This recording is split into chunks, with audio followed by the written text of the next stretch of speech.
Welcome to another home workout. Make sure you stay in balance.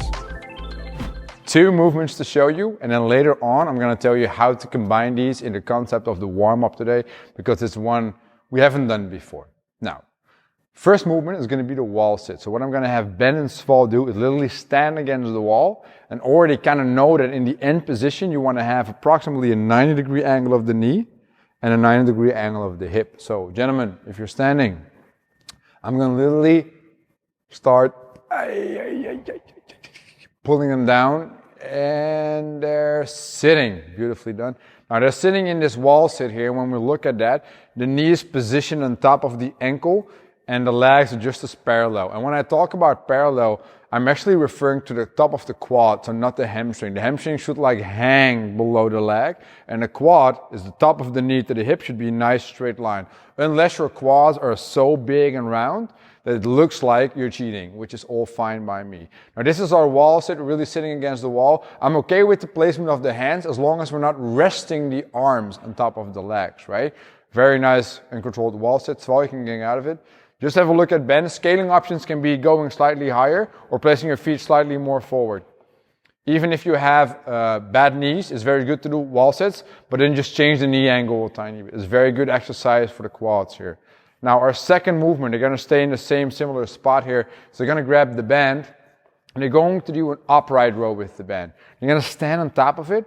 You're going to have tension on the band when the arms are long and the palms facing the legs. Now from there, they're going to stand up tall. They're going to pull their elbows to as high as they can, and they're going to come back down. Now ideally, the elbows end up above the shoulder and the hands get close to the chin. It doesn't have to touch anything there. You just go nice and high, and the elbows are the leading puller here. A nice way of working the rear delts and the side delts at the same time, also getting the traps involved just a tiny bit. Now, what Ben will show you is an injury option. Sometimes people with the upright row, it feels a bit iffy, a bit pinchy there in the shoulder. So we're going to do a neutral grip. That means palms facing each other. And we're going to front raise that thing. Boom, here we go. Very nice long arm, pulling the shoulders down with the lats, still keeping that front delt to work. Now, if your bicep tendon is hurting a lot because of elbow, golf, water polo, swimming, soccer, running, whatever, you can also have the palms facing down. Can you show me that? This is less stress on the bicep tendon attaching in the elbow or the one that attaches on the shoulder. Okay, so we just showed you the wall sit and the upright row with the resistance band.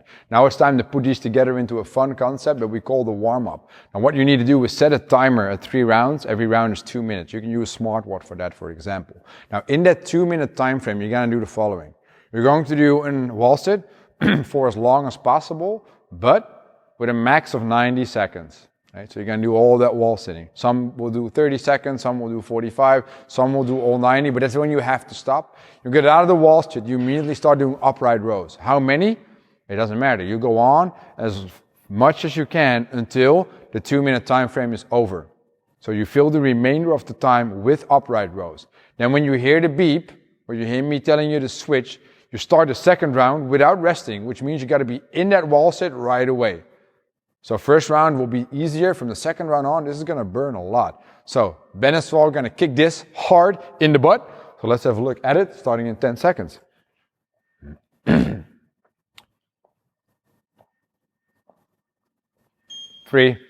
2, 1, sit. So I always get very enthusiastic from looking at wall sits. Just as Kevin, the cameraman, he's also very enthusiastic from sitting at wall sits. It's just, wow. Maybe you want to sit as well.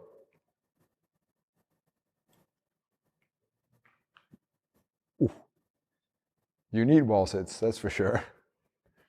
I talk because we're going to insert music here, because I just messed it up big time. So we're going to insert music here, obviously. My knees are already shaking. Yeah, that's good. I'll give you guys a time awareness in a second. We are 40 seconds into our wall sit. We know we have a max of 90 seconds to go, but you also know you have to do 3 rounds in a row. 50 seconds down.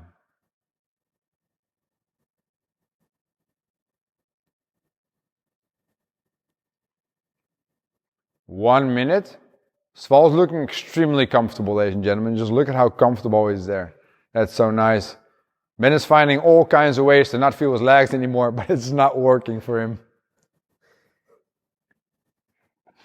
We have 75 seconds down. We have a max of 15 seconds to go. That's nice, Benny. Get out of there, grab the band, start yanking on that thing. Give me the upright rows. And at home, just for you to know, we are going to film the transition for you guys as well, to see them go back into that wall sit for a couple of seconds. Swal, you're out of there. Let's go. Swal did a nice 90-second wall sit. It looks very comfortable, a little bit too comfortable for me. So maybe he needs to add some weight in the next one. Oof. Here we go. So 20 more seconds of upright rows. If you only have a couple of seconds to do these, so like 20, like Swal has, you want to get the pace up. You want to get the pace up. 10 more seconds, guys. Then you hear the beep. Pace up and quality, please. Nice. Here we go. 3, 2, 1. All right, back into the wall. It takes too long. There we go. And we're sitting again. This is nice. Should we do the entire thing? That was one round of 2 minutes. This round will become very, very spicy. So I'll see you guys back in a second. Good luck.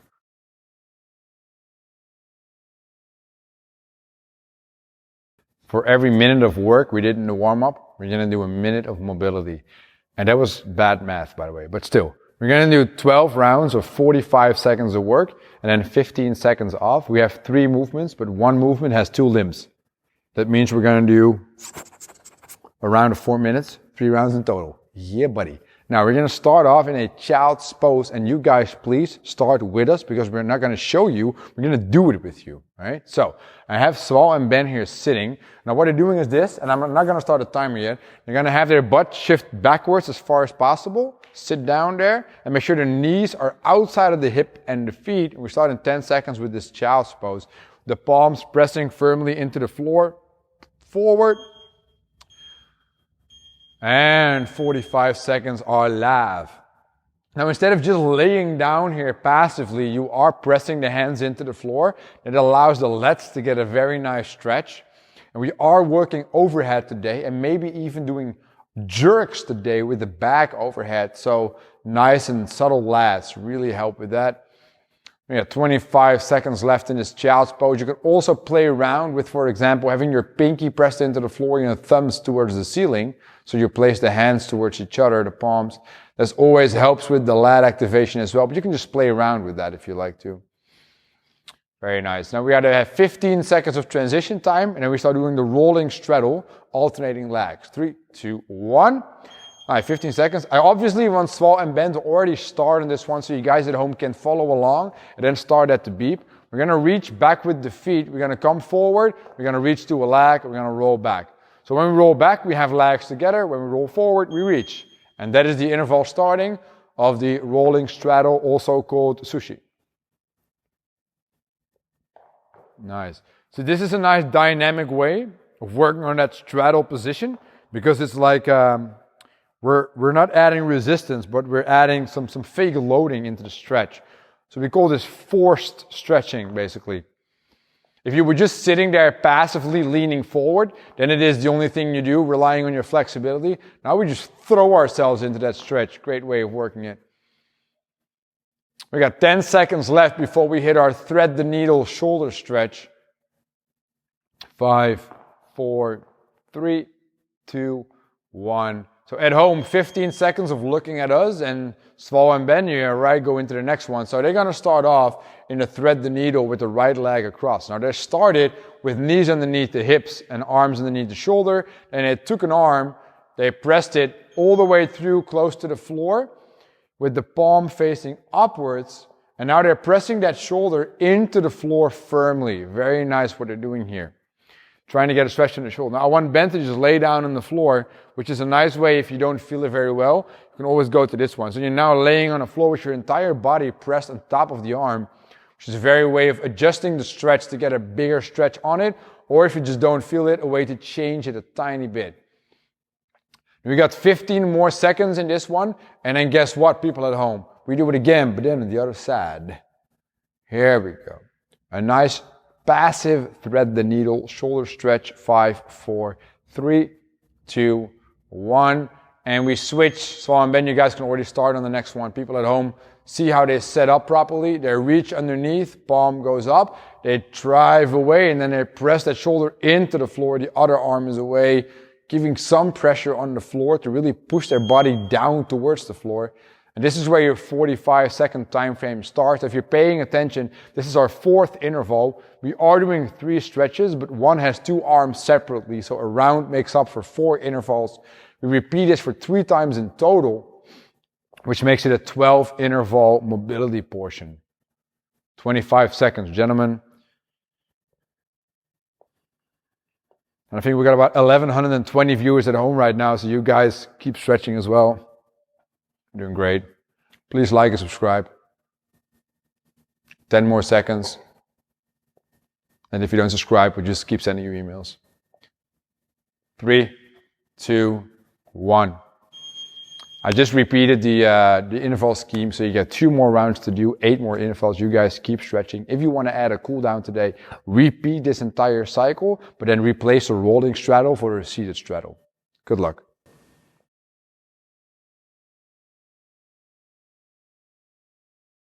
Where my weightlifters at, yo?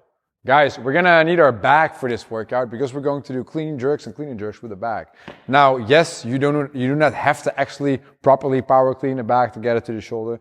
You also don't have to properly jerk it back to get it overhead, but it does make it for some nice technical training today. So let's have a look at the 3 movements of today's workout. First one being the back power clean, or clean in this case. What we're gonna do is we're gonna grab the back. We're going to go with the hands mid-shin. I don't care about the size. The hands are mid-shin. Now chest is going to be up. You guys give me a clean or 2 here. Love it.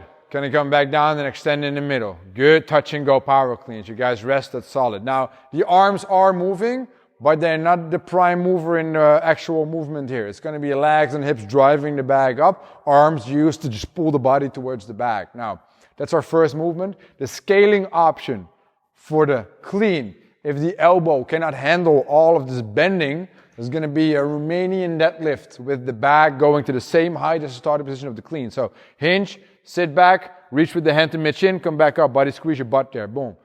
So press to the legs to get to the knee, squeeze your butt to get to extension. That's it, Romanian deadlift. So you see arms are staying nice and long here. Very nice. Now let's flip that back to the shoulder. Let's have a look at movement number 2. That's going to be the jerk. So we're going to have the bag there. I'm not going to be that strict on the jerk that it has to be a jerk, but now for the demo, we will show you proper jerk. So let's push that bar and let's push that back, guys. Give me a couple jerks here. Boom. Reset on the shoulder. Good. Couple of jerks. Nice. Now, if you need to do a lot of reps in the workout, and guess what today? You're doing a lot of reps in the workout. It might be nice to do a jerk. Now let's not overdo the jerk and let's do a couple of push presses here, guys. Boom. This is also fine, people at home. I'm not going to give you a limitation on technique here. Go for whatever feels good. But I always like to throw in some technical elements to actually keep those while we're not training with barbells at the moment. Now, what we're going to do here is I'll have a look at Ben. And Ben has an injury overhead. So what I want him to do, and it has certain reasons, which I'll tell you in a second, I want him to actually squat this one. So let's have front squats, Benny. Boom. Bag is going to be positioned on the front, in the front rack. Why do we choose this? We want to stay as close as possible to the Olympic style lifts here. That's why we're doing the front squat. Let's rest, Ben. Now, our third and final movement of this workout is a combination of the clean and the jerk, and that is called a clean and jerk. So and Ben, set up the same way as in movement number 1. And I'll just shout out the words. Okay, here we go. And clean, poop, jerk.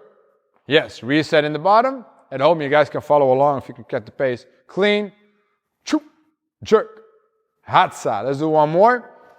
And clean, jerk, rest. Solid work, man. 3 beautiful clean and jerks. Yeah, very nicely done. I already talked about the technical things to aim for when you're doing the cleans and the jerks, and the same applies to the clean and jerk. One very important rule I always like to use is always keep pressure in the middle of the foot throughout the entire movement here. Now, Ben is going to show you 2 more injury options for the clean and jerk, so the combination of the movements. The first one is I cannot pull. So I cannot pull from the floor, right? Now what I need you to do, Ben, is front rack the bag. And he's going to do thrusters in this position. So he's going to squat down. He's going to thrust the bag to overhead, come back down. Now, why did we choose this movement? Because it's still very dynamic. It is a combination of two, and with the clean and jerk, I like that N word in the middle because it's a combination of two. Yeah, nice. Now, we're also going to discuss Ben not being able to do overhead movements. If you can't do a thruster, then that's going to be hard. So he's going to opt for the squat clean, still combining the pull and the squat here. Let's go, Ben. The clean and the squat combined looks like a squat clean. Very nice. Look how the back stays in one spot throughout. So one more, Ben, just for the people at home. And I like looking at these. Good. Now, piece of advice from me. If you have a set of dumbbells at home, or a barbell, or a med ball, you can do the entire workout substituting the bag for these other objects. We just showed you 3 different movements, the clean, the jerk, and the clean and jerk. Now it's time to put them into action. It's going to be a 12-minute AMRAP. That means in 12 minutes, we're going to do as much work as possible. We're going to repeat rounds of 15 cleans, ground to shoulder, then 15 jerks, shoulder to overhead, and then 15 clean and jerks, ground to shoulder to overhead. You keep repeating that round and see how much you can get done in a 12-minute time frame. Okay? Good luck. Sval and Ben are going to start with you guys. I'm going to have my timer ready. I'm going to start it in 10 seconds. Yeah, baby. And 3, 2, 1, and let's go. 15 times with the clean and jerk. Now, sometimes the bag may touch the floor, sometimes it may not, depends on the bag. It is about the positioning of the hands. Ideally, they're approximately at mid-shin when you hit the bottom position. What I do think is important is that your butt comes down when you lower the bag. It looks like it's a pulling exercise, and we always call a portion of the clean a pull, but it is literally squatting the bag from the floor and extending violently to get some power into that bag, and then pulling ourselves under. That is good. And then we go 15 times of a jerk or any shoulder to overhead variation that feels comfortable for you to connect, because if you're looking at this, Ben and Sval are connecting reps here. It's very hard to do singles here or dropping a bag in the middle of the reps since it's probably full of stuff. Otherwise, it would be very light. And that's not the idea of this workout. And then after 15, we start doing our clean and jerks. And those will take a tiny bit longer because the cycle time of a repetition is twice as long as of the other movements. So we grow from approximately 30 reps or 30 seconds per 15 reps, 30 seconds per 15 reps. We probably go to like 45 seconds per 15 reps now. Which will probably make this round end up getting close to 1 minute 45 or even 2 minutes. Good, so while Sval and Ben are finishing up on their 15 clean and jerks, and we're getting close to that 2-minute time frame, this is going to be a hell of a ride for the upcoming 10 minutes. You guys, good luck, and try to squeeze in another 5 rounds. Like, subscribe.